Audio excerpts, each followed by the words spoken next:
सूरत के एक बिजनेसमैन से पश्चिम बंगाल के सरकारी स्कूलों में जूते और बैग सप्लाई करने का ऑर्डर दिलाने के बहाने 6.9 करोड़ रुपए की ठगी की गई है।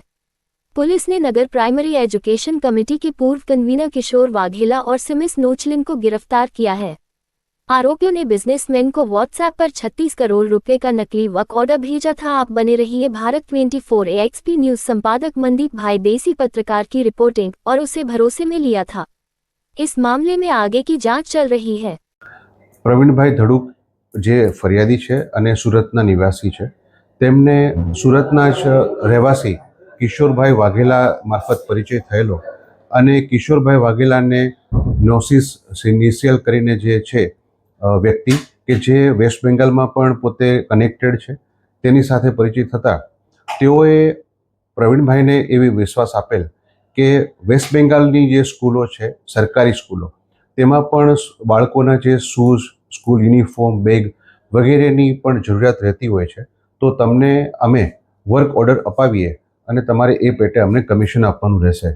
જેથી પ્રવીણભાઈ પોતે આ બાબતે સંમત થયેલ અને તેઓએ વેસ્ટ બેંગાલમાંથી સોશિયલ મીડિયા મારફત 36 કરોડનો શૂઝનો એમને ઓર્ડર મોકલાવેલો હતો। આ ઓર્ડર બાબતે તેઓએ આરોપીઓએ ફરિયાદી પાસેથી એડવાન્સમાં કમિશન પણ લઈ લીધેલું હતું અને ઓર્ડર બાબતે જ્યારે ફરિયાદી પોતે વેસ્ટ બેંગાલમાં જઈ અને પોતે તપાસ કરી ત્યારે તેમને ત્યાં જાણવા મળેલ કે આ પ્રકારનો કોઈ પણ ઓર્ડર વેસ્ટ બેંગાલ સરકાર તરફથી આપવામાં આવ્યો નથી, પરંતુ તેમને આરોપીઓએ ખોટી રીતે ડોક્યુમેન્ટ બનાવી અને તેમને મોકલી આપેલ છે। અને આરોપી બાબતે સાથે જ્યારે આ લોકોએ તપાસ કરીને પૂછપરછ કરી તો તેઓ એન કેન બહાના બતાવી અને તેમને સમય પસાર કરતા રહેતા। ત્યારબાદ ફરિયાદીશ્રીએ અમારી પાસે આવી અને આ બાબતે ફરિયાદ નોંધાવેલ। જે ફરિયાદ નોંધ્યા બાદ આરોપી કિશોર વાઘેલા અને મિસિસ નોશિયલને ધરપકડ કરવામાં આવેલી છે અને હાલ આરોપીની પૂછપરછ ચાલુ છે। સર, ફરિયાદી અને આરોપી એકબીજાને કેવી રીતે ઓળખે છે?